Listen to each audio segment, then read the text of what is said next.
Hi friends, welcome back to my YouTube channel Shubha Manu Vlogs. Friends, ಇದು ನನ್ನ weight loss journey day 61ನ video ಆಗಿರುತ್ತೆ. ನಿನ್ನೆ 60 ದಿನಗಳನ್ನ complete ಮಾಡಿಕೊಂಡೆ. ಅದರ ಜೊತೆಗೆ ಟೆಂಪಲ್ಗೂ ಕೂಡ ಹೋಗಿದ್ದು ಬಂದೆ. ತುಂಬಾ ಸುಸ್ತು ಆಯಾಸ ಆಗ್ತಿದೆ ಅಂತ ಅಂದರೆ ಬೆಳಿಗ್ಗೆ ಎದ್ದೇಳೋಕ್ಕೂ ಕೂಡ ತುಂಬಾ ಕಷ್ಟ ಆಗ್ತಿತ್ತು. ಹಾಗಾಗಿ ವಾಕ್ ಎಲ್ಲ ಮಾಡೋದಕ್ಕೆ ಹೋಗಲಿಲ್ಲ. ಏನಕ್ಕಂತಂದರೆ ಅಲ್ಲಿ ಕ್ಯೂವಲ್ಲಿ ನಿಂತಿದ್ವಿ. ಅದಾದಮೇಲೆ ಬಿಸಿಲಲ್ವಾ, ಹಂಗಾಗಿ ಸ್ವಲ್ಪ ಟಯರ್ಡ್ ಆಗಿದ್ದೀನಿ. ಇನ್ನು ಇಲ್ಲಿ ಬೆಳಿಗ್ಗೆ ಎದ್ದು ಬೆಳಗಿನ ತಿಂಡಿನ ರೆಡಿ ಮಾಡ್ಕೋತಾ ಇದ್ದೀನಿ. ಇನ್ನು ಇಲ್ಲಿ ಚಿಂಟು ಬರೀತಾ ಇದ್ದಾನೆ. ಅಂದರೆ ಇವತ್ತು ಅವನಿಗೆ ಮ್ಯಾಥ್ಸ್ ಇತ್ತು. ನಿನ್ನೆ ನೈಟೇನೆ ಸುಮಾರಷ್ಟು ಹೇಳ್ಕೊಟ್ಟೆ, ಬಟ್ ಅವನು ಕೆಲವೊಂದನ್ನು ಮಿಸ್ಟೇಕ್ ಮಾಡಿದ್ದ.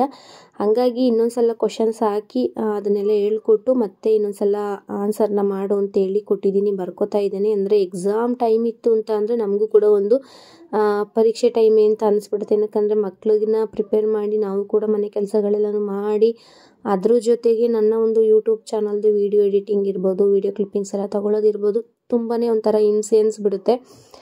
ಇನ್ನು ಸ್ವಲ್ಪ ಇವನಿಗೆ ಎಕ್ಸಾಮ್ ಎಲ್ಲ ಮುಗಿದ್ಮೇಲೆ ಇನ್ನೊಂದು 2-3 ಡೇಸು ಆರಾಮಾಗುತ್ತೆ ನನಗೆ. ಅವನು ಕೂಡ ರೆಸ್ಟಲ್ಲಿ ಇರ್ತಾನಲ್ಲ, ಫ್ರೀಯಾಗಿ ಏನೋ ಒಂದು ಓದಿಸೋದು ಬರ್ಸೋದಿರಲ್ಲ. ಇನ್ನು ಆರಾಮಾಗಿ ನಾನು ಕೂಡ ವಿಡಿಯೋ ಎಡಿಟಿಂಗ್ ಎಲ್ಲ ಮಾಡ್ಕೋಬೋದು, ತೊಂದರೆ ಏನಿಲ್ಲ. ಟೈಮು ಅವನಿಗೆ ಕೊಡಬೇಕು ಇವಾಗ, ಹಾಗಾಗಿ ಸ್ವಲ್ಪ ಅವನಿಗೋಸ್ಕರ ಟೈಮ್ನ ಕೊಡ್ತಾ ಇದ್ದೀನಿ. ಇನ್ನು ನಮ್ಮನೆಯವ್ರು ಒಂಚೂರು ಅವನಿದ್ದಾಗ ಫೋನ್ ಇಟ್ಕೋತು ಅಂದರೆ ಆಗಲೇ ಸ್ಟಾರ್ಟ್ ಮಾಡ್ದೆ ನಿನ್ನ ಫೋನೊಂದು ಅಂತಾರೆ. ಹಂಗಾಗಿ ಅಂತಂದರೆ ಅವ್ರಿಗೆ ತೊಂದರೆ ಇಲ್ಲ. ನಾನು ಫ್ರೀಯಾಗಿದ್ದಾಗ ಚಿಂಟುಗೆ ಏನೋ ಒಂದು ವರ್ಕ್ ಪ್ರೆಸರು ಅಂದರೆ ಹೋಮ್ವರ್ಕು, ಒಂದು ಟೆಸ್ಟು, ಎಕ್ಸಾಮ್ ಈ ಥರ ಏನೂ ಇಲ್ಲ ಅಂದಾಗ ಆರಾಮಾಗಿ ನಾನು ಫೋನ್ ನೋಡಿಕೊಂಡು ವಿಡಿಯೋ ಎಡಿಟಿಂಗ್ ಎಲ್ಲ ಮಾಡ್ಕೋತೀನಿ. ಬಟ್ ಅವ್ನಿಗೇನಾದರೂ ಇತ್ತು ಅಂದಾಗ ನಾನು ಕೂಡ ಮುಟ್ಟಕ್ಕೆ ಹೋಗಲ್ಲ. ಅಪ್ಪಿ ತಪ್ಪಿ ಫೋನ್ ಏನಾದ್ರು ಹಿಡ್ಕೋತು ಅಂದರೆ ಅವರು ಕೂಡ ರೇಗ್ತಾ ಇರ್ತಾರೆ, ಫೋನ್ ಹಿಡ್ಕೋತೀಯಲ್ಲ, ಅವನಿಗೆ ಸ್ವಲ್ಪ ಓದಿಸ್ತೇನೆ ಅಂತ. ಇನ್ನು ಅವರು ಓದಿಸೋ ವಿಚಾರದಲ್ಲೆಲ್ಲ ಬರೋದೇ ಇಲ್ಲ. ನಾನೇನೆಲ್ಲ ಓದಿಸೋದು ಬರ್ಸೋದು ಇದೆಲ್ಲ ಮಾಡೋದು. ಕೆಲವೊಂದು ಸಲ ಯಾವಾಗಾದರೂ ನನಗೆ ಹುಷಾರಿಲ್ಲ ಅಂದಾಗ ಮಾತ್ರ, ಇಂಪಾರ್ಟೆಂಟ್ ಇದ್ದಾಗ ಓದಿಸ್ಕೊಡ್ತಾರೆ. ಇನ್ನು ಅವನು ಕೂಡ ಎಲ್ಲನೂ ಮುಗಿಸಿ ಬೆಳಗಿನ ತಿಂಡಿ ಎಲ್ಲ ತಿಂದ್ಕೊಂಡು ಬಾಕ್ಸ್ಗೂ ಕೂಡ ತಗೊಂಡು ಸ್ಕೂಲಿಗೆ ಹೋದ. ಅವನನ್ನು ಸ್ಕೂಲಿಗೆ ಕಳಿಸಿ ನಾನು ಕೂಡ ಇಲ್ಲಿ ಕೂತ್ಕೊಂಡು ನೀರನ್ನು ಕುಡಿತಾ ಇದ್ದೀನಿ. ಇನ್ನು ನನ್ನ ಊಟ ಸ್ಟಾರ್ಟ್ ಆಗೋದು ಮಧ್ಯಾಹ್ನ 1 ಗಂಟೆಗೆ. ಹಾಗಾಗಿ ಬೆಳಿಗ್ಗೆ ಅವರಿಗೆ ಪುಳಿಯೋಗರೆ ರೈಸ್ ಮಾಡಿದ್ದೆ, ಮತ್ತು ನಮ್ಮ ಮನೆಯವ್ರಿಗೆ ಮೊಳಕೆ ಕಾಳು ಸಾಂಬಾರು ಇತ್ತು ಅಂತೇಳಿ ರೊಟ್ಟಿನ ಹಾಕ್ಕೊಟ್ಟಿದ್ದೆ. ಅದಕ್ಕೆ ನಾನಿಲ್ಲಿ ಮಧ್ಯಾಹ್ನ ಏನು ಒಂದು ಡಯೆಟಲ್ಲಿದ್ದೀವಿ. ಒಂದಿನ ಮಾತ್ರ ನಮ್ಮ ಮನೆಯವರು ಸ್ಕಿಪ್ ಮಾಡಿದ್ರು, ಅಂದರೆ ಸ್ವಲ್ಪ ಸುಸ್ತಾಗ್ತಿದೆ ಅಂತ. ಅದಾದಮೇಲೆ ನಾನು ಕೇಳಿದೆ, ಏನಾದರೂ ಮಾಡಿಕೊಡ್ಲ, ಬೇರೆ ಏನಾದರೂ ಡಯೆಟ್ ಮಾಡ್ತೀರಾ ಇಲ್ವಾ ಅಂತ. ಇಲ್ಲ, ಮಧ್ಯಾಹ್ನ ಇದೇ ರೀತಿ ಏನಾದರೂ ಮಾಡು, ಅಂದರೆ ಕಾಳು ಒಗ್ಗರಣೆ, ಸೊಪ್ಪು ಒಗ್ಗರಣೆ, ಸಲಾಡ್ಗಳು, ಹಣ್ಣುಗಳು ಇದನ್ನೇ ತಿನ್ಕೊಳ್ಳೋಣ ಮಧ್ಯಾಹ್ನ ಟೈಮು, ಬೆಳಗ್ಗೆ ನೈಟು ಮಾತ್ರ ಅಡುಗೆ ಮಾಡು ಅಂತ ಹೇಳಿದ್ರು. ಸರಿ ಆಯಿತು ಅಂತೇಳಿ ಇಲ್ಲಿ ಕೀರೆ ಸೊಪ್ಪನ್ನು ತಂದಿದ್ರು. ಅತ್ತೆ ತಂದು ಕ್ಲೀನ್ ಮಾಡಿಬಿಟ್ಟು ಕೊಟ್ಬಿಟ್ಟು ಅವರು ಊರಿಗೆ ಹೋಗಿದ್ರು. ಹಾಗಾಗಿ ನಾನು ಅದನ್ನು ನಿನ್ನೆ ಹಾಕಬೇಕಾಗಿತ್ತು, ಬಳಸಿರಲಿಲ್ಲ, ಫ್ರಿಜ್ಜಲ್ಲಿ ಹಂಗೇನೆ ಇಟ್ಟಿದ್ದೆ. ಸೊಪ್ಪಿತ್ತಲ್ಲ, ಸೊಪ್ಪನ್ನ ಒಗ್ಗರಣೆ ಮಾಡೋಣ, ಸಾಂಬಾರೆಲ್ಲ ಮಾಡೋದು ಬೇಡ ಅಂತೇಳಿ ನಾನಿಲ್ಲಿ ಒಗ್ಗರಣೆಗೆ ಸಾಸಿವೆ, ಕರಿಬೇವು, ಈರುಳ್ಳಿ, ಟೊಮೊಟೊ, ಒಣಮೆಣ್ಸಿನ್ಕಾಯಿ ಇದನ್ನೆಲ್ಲ ಹಾಕಿ ಚೆನ್ನಾಗಿ ಫ್ರೈ ಮಾಡಿಕೊಂಡು ಅದಾದ ನಂತರ ಸೊಪ್ಪನ್ನು ತೊಳ್ಕೊಂಡು ಸಣ್ಣದಾಗಿ ಕಟ್ ಮಾಡ್ಕೋಬೇಕಾಗತ್ತೆ. ಅಂದರೆ ನೀರಲ್ಲಿ, ಅಂದರೆ ಬೇಳೆ ನೀರಲ್ಲಿ ಬೇಯಿಸಿ ಅದಾದಮೇಲೆ ನಾವು ಒಗ್ಗರಣೆ ಮಾಡ್ಕೋತೀವಿ, ಉಪ್ಸಾರಾಗುತ್ತೆ. ನಾನಿಲ್ಲಿ ಸಾಂಬಾರೇನು ಅವಶ್ಯಕತೆ ಇಲ್ವಲ್ಲ, ಹಾಗಾಗಿ ಸೊಪ್ಪನ್ನು ಸಣ್ಣದಾಗಿ ಕಟ್ ಮಾಡ್ತಾ ಇದ್ದೀನಿ. ಅಂದರೆ 1-2-3 ಸಲ ಚೆನ್ನಾಗಿ ತೊಳೆದು ಸಣ್ಣದಾಗಿ ಕಟ್ ಮಾಡ್ತಾ ಇದ್ದೀನಿ. ಕಟ್ ಮಾಡಿಬಿಟ್ಟು ನಾನೇನು ಒಗ್ಗರಣೆ ಮಾಡ್ಕೊಂಡಿದ್ದೆ ಆ ಒಂದು ಪಾತ್ರೆಗೆ ಹಾಕ್ತಾಯಿದ್ದೀನಿ. ಒಂದಷ್ಟು ಕಾಣಿಸ್ತಿದ್ದಂಥ ಸೊಪ್ಪು ಹುರಿದ ನಂತರ ಸ್ವಲ್ಪನೇ ಪ್ರಮಾಣದಲ್ಲಿ ಆಗೋಗುತ್ತೆ. ಅಂದರೆ ಎಳೆ ಸೊಪ್ಪಲ್ವ, ಇವಾಗ ತಾನೇ ಚೆಲ್ಲಿರ್ತಕ್ಕಂಥ ಸೊಪ್ಪು, ಅಂದರೆ ಇವಾಗ ತಾನೇ ಹುಟ್ಟಿರ್ತಕ್ಕಂಥ ಸೊಪ್ಪು. ಮತ್ತು ನಮ್ಮ ಕಡೆ ಎಲ್ಲ ಕೀರೆ ಸೊಪ್ಪನ್ನ ಚೆಲ್ತಾರೆ, ಅಂದರೆ ಕೀರೆ ಬಿತ್ತಗಳನ್ನ ಹರಡಿ ಸೊಪ್ಪುಗಳನ್ನ ಬರೋ ರೀತಿ ಮಾಡ್ಕೋತಾರೆ, ಚೆನ್ನಾಗಿರುತ್ತೆ. ಹಾಗಾಗಿ ಎಳೆ ಸೊಪ್ಪಾಗಿರೋದ್ರಿಂದ ಬೇಗನೆ ಬೆಂದೋಗುತ್ತೆ ಅಂತ ಹೇಳ್ಬಿಟ್ಟು ನಾನಿಲ್ಲಿ ಸೊಪ್ಪೊಗ್ಗರಣೆ, ಅದ್ರ ಜೊತೆಗೆ ಹಣ್ಣು ಅಂದರೆ ಕಲ್ಲಂಗಡಿ ಹಣ್ಣು, ಸೌತೆಕಾಯಿ, ಗೆಡ್ಡೆಕೋಸು, ಮತ್ತು ಒಂದು ದ್ರಾಕ್ಷಿ ಹಣ್ಣು, ಅದ್ರ ಜೊತೆಗೆ ನನಗೆ ಕ್ಯಾರೆಟು, ಇದನ್ನೆಲ್ಲ ಕಟ್ ಮಾಡಿ ಇಟ್ಕೊಂಡಿದ್ದೆ. ಇಷ್ಟೆಲ್ಲ ತಿಂದ್ರೇ ಹೊಟ್ಟೆ ತುಂಬೋಗುತ್ತೆ, ಸಾಕಲ್ವಾ ಅಂತ ಹೇಳ್ಬಿಟ್ಟು. ಇನ್ನು ಸೊಪ್ಪನ್ನ ನೋಡ್ತಾ ಇರ್ಬೋದು ನೀವು, ಅಷ್ಟಿದ್ದಂಥ ಸೊಪ್ಪು ಎಷ್ಟು ಆಗೋಯ್ತು. ಇನ್ನು ಅದಕ್ಕೆ ಕಾಯಿ ತುರಿನೂ ಸೇರಿಸಿ ರುಚಿಗೆ ತಕ್ಕಷ್ಟು ಉಪ್ಪನ್ನೆಲ್ಲ ಸೇರಿಸಿ ಚೆನ್ನಾಗಿ ಹುರ್ಕೋತಾ ಇದ್ದೀನಿ. ಇನ್ನು ಬೇಕು ಅಂದರೆ ಇದಕ್ಕೆ ನಾವು 1-2 ಮೊಟ್ಟೆನೂ ಕೂಡ ಕುಟುಬಿಟ್ಟು ಹಾಕ್ಕೊಡ್ತು ಅಂತ ಅಂದರೆ ತುಂಬಾ ಚೆನ್ನಾಗಿರುತ್ತೆ. ಬಟ್ ನಾನು ಹಿಂಗೇ ಚೆನ್ನಾಗಿರುತ್ತೆ, ಸಂಜೆ ಏನಾದರೂ ಮಾಡ್ಕೊಳ್ಳೋಣ ಅಂತ ಹೇಳ್ಬಿಟ್ಟು ಸೊಪ್ಪು ಒಗ್ಗರಣೆನ ಮಾಡ್ಕೋತಾ ಇದ್ದೀನಿ. ಇನ್ನು ನನಗೂ ಕೂಡ ತುಂಬಾ ಹೊಟ್ಟೆ ಹಸಿವಾಗ್ತಾಯಿತ್ತು. ಅದ್ರ ಜೊತೆಗೆ ನಾನೇನೋ ಒಂದು ಫಾಸ್ಟಿಂಗ್ನ ಬ್ರೇಕ್ ಮಾಡ್ತೀನಿ. ಅದಕ್ಕೂ ಮುಂಚೆ ಒಂದು ಜೀರಿಗೆ ನೀರು ಮತ್ತು ಕಲ್ಲಂಗಡಿ ಹಣ್ಣನ್ನು ತಿಂದು ಫಾಸ್ಟಿಂಗ್ನ ಬ್ರೇಕ್ ಮಾಡೋಣ ಅಂತ ಹೇಳ್ಬಿಟ್ಟು ಫಸ್ಟಿಗೆ ನಮ್ಮ ಮನೆಯವ್ರಿಗೆ ಊಟ ಕೊಟ್ಬಿಟ್ಟು ಅದಾದಮೇಲೆ ನಾನು ಫಾಸ್ಟಿಂಗ್ ಬ್ರೇಕ್ ಮಾಡೋಣ ಅಂತೇಳಿ ಅಂದ್ಕೊಂಡೆ. ಡಯಟ್ ಸ್ಟಾರ್ಟ್ ಮಾಡೋದಕ್ಕಿಂತ ಮುಂಚೆ ನನ್ನನ್ನು ಚಿಂಟು ಡುಮ್ಮಿ ಹೋಗಿ ಬಾರೆ ಅಂತೆಲ್ಲ ರೇಗಿಸ್ತಿದ್ದ. ಇವಾಗೇನೋ ಗೊತ್ತಿಲ್ಲ ನನಗೆ, ಒಂದು 10 ಡೇಸಿಂದ ನನ್ನನ್ನು ಡೈಲಿ ನಾನು ನೋಡಿದಾಗೆಲ್ಲ ಸ್ಮೈಲ್ ಮಾಡಿಕೊಂಡು ಅಮ್ಮ ಚೆನ್ನಾಗಿ ಕಾಣಿಸ್ತಾ ಇದೆಯಾ ಅಂತ ಹೇಳ್ತಾನೆ. ಏನಕ್ಕಂತಂದರೆ ತುಂಬ ಸಣ್ಣ ಇದ್ದಾಗ ಆಗ್ತಿದ್ದಂಥ ನೈಟಿಗಳು ಈಗ ಯಾವುದೂ ಆಗ್ತಿರಲಿಲ್ಲ. ಅದನ್ನೆಲ್ಲ ಒಂದು 4-5 ನೈಟಿಗಳೆಲ್ಲ ಎತ್ತಿಟ್ಟಿದ್ದೆ. ಅದಾದಮೇಲೆ ಡ್ರೆಸ್ಗಳು ಕೂಡ ಆಗ್ತಿರ್ಲಿಲ್ಲ, ಅದನ್ನು ಕೂಡ ಎತ್ತಿಟ್ಟಿದ್ದೆ. ಕೆಲವೊಂದನ್ನೆಲ್ಲ ಹಾಕ್ಕೋತೀನಿ. ಮತ್ತು ನೈಟಿಗಳೆಲ್ಲ ಇವಾಗ ಸಣ್ಣಾಗಿದ್ದೀನಿ ಅಂದ್ಬಿಟ್ಟು ಯೂಸ್ ಮಾಡ್ತಾ ಇದ್ದೀನಲ್ಲ, ಆ ಟೈಮಲ್ಲಿ ಏನು ಮಾಡ್ತಾನೆ ಅಂತಂದರೆ ಅಮ್ಮ ಚೆನ್ನಾಗಿ ಕಾಣಿಸ್ತಾ ಇದೆಯಾ ನೀನು ಚೆನ್ನಾಗಿ ಕಾಣಿಸ್ತಾ ಇದೆಯಾ ಅಂತ ಹೋಗಿ ಬಂದು ಹೇಳ್ತಾನೆ ಇರ್ತಾನೆ. ನನ್ನ ಕಣ್ಣು ಮುಂದೆ ಕಾಣಿಸ್ತು ಅಂದರೆ ಆ ರೀತಿ ಹೇಳ್ತಾನೆ ಇರ್ತಾನೆ. ನಾನೇ ಹೋಗೋತ್ತಾಗೆ ಅಂತ ಹೇಳ್ಬಿಟ್ಟು ಇದು ಮಾಡ್ತೀನಿ. ಅಂದರೆ ಅವನು ಅಬ್ಸರ್ವ್ ಮಾಡ್ತಾವನೆ ನನ್ನನ್ನು. ಏನಕ್ಕಂತಂದರೆ ಮುಂಚೆ ಎಲ್ಲ ದಪ್ಪ ಇದ್ದೆ, ಅಷ್ಟು ಏನೋ ಒಂಥರ ಚೆನ್ನಾಗಿ ಕಾಣಿಸ್ತಿರ್ಲಿಲ್ವೇನೋ ಲಕ್ಷಣವಾಗಿ ಅಂತ ಅನ್ಕೋತೀನಿ. ಹಾಗಾಗಿ ಇವಾಗ ಅವನ ಕಣ್ಣಿಗೆ ನಾನು ಚೇಂಜಸ್ ಆಗಿ ಕಾಣ್ತಾ ಇರ್ಬೋದು. ಅಂದರೆ ದಿನ ಚೇಂಜ್ ಆಗ್ತಾ ಇರ್ಬೋದು, ಸ್ಕಿನ್ನಲ್ಲಾಗಿರ್ಬೋದು, ಬಾಡಿ ಶೇಪಲ್ಲಾಗಿರ್ಬೋದು.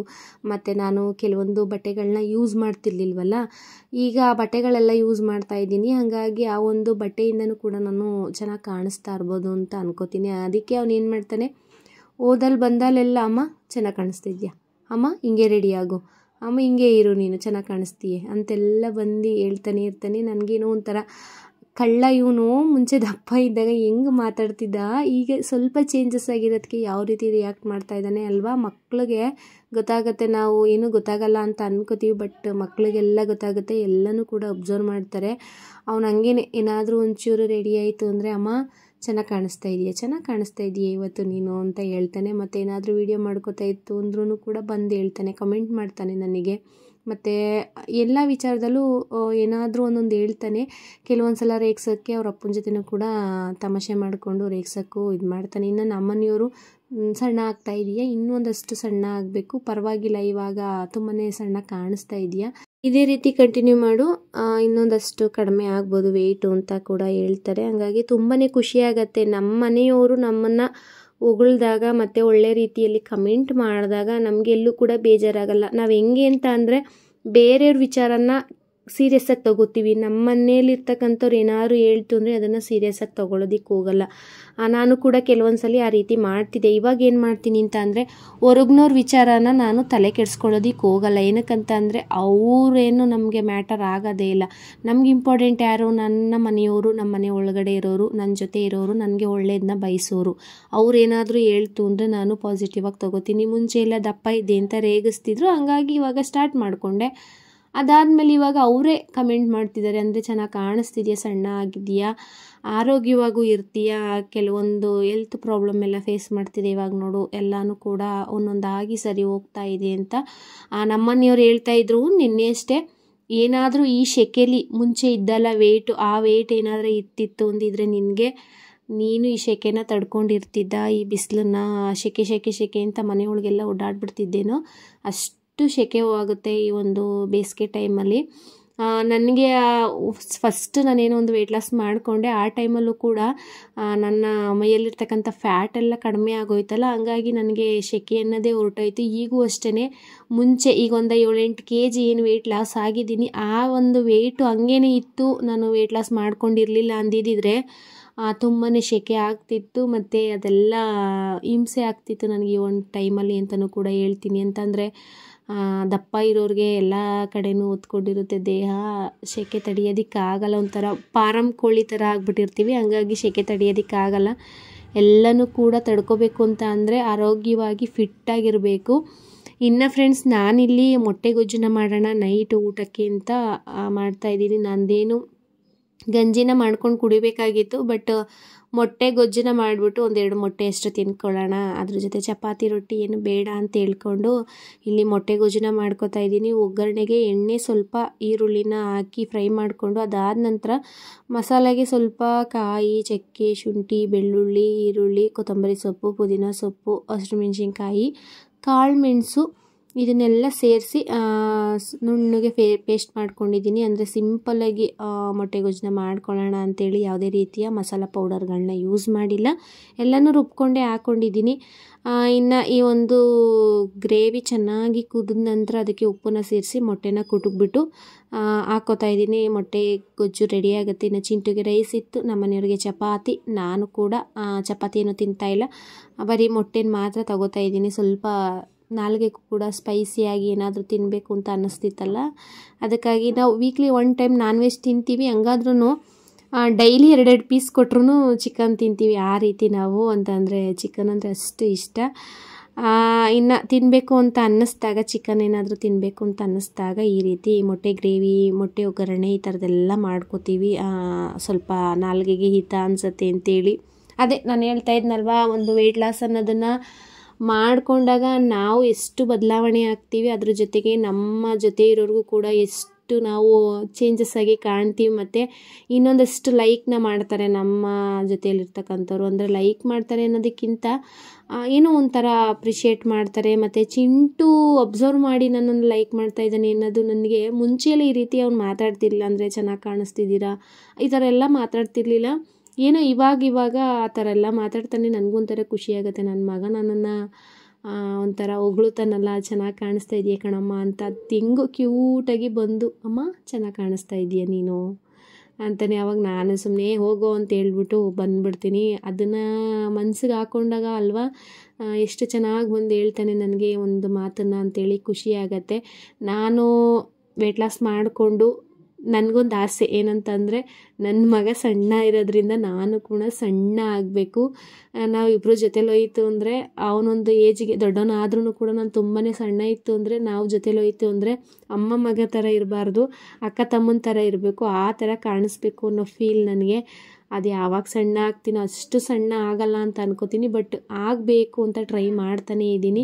ಅಷ್ಟು ಸಣ್ಣ ಆಗೋವರೆಗೂ ನನ್ನ ಒಂದು ವೆಯ್ಟ್ ಲಾಸ್ ಜರ್ನಿನ ಎಲ್ಲೂ ಕೂಡ ಬಿಡದಂತೆ ಮಾಡ್ಕೋಬೇಕು ಅಂತ ಅಂದ್ಕೊಂಡಿದ್ದೀನಿ. ಮಾಡ್ಕೋತೀನಿ. ಇನ್ನು ಫ್ರೆಂಡ್ಸ್, ಇಲ್ಲಿ ಒಂದು ಮಸಾಲ ರುಬ್ಕೊಂಡು ಹಾಕ್ಕೊಂಡಿದ್ನಲ್ಲ, ಅದೆಲ್ಲ ಚೆನ್ನಾಗಿ ಕುದ್ದಿತ್ತು. ಅದಕ್ಕೆ ನಾನಿಲ್ಲಿ ಮೊಟ್ಟೆನೂ ಕೂಡ ಒಡೆದು ಹಾಕ್ಕೊಂಡಿದ್ದೀನಿ. ಅದು ಸ್ವಲ್ಪ ಬೆಂದ ನಂತರ ಅದನ್ನು ಉಲ್ಟಾ ತಿರುಗಿಸಿ 2 ಕಡೆ ಬೇಯಿಸ್ಕೊಂಡ್ರೆ ಒಂದು ಮೊಟ್ಟೆ ಗೊಜ್ಜು ರೆಡಿಯಾಗಿಬಿಡುತ್ತೆ.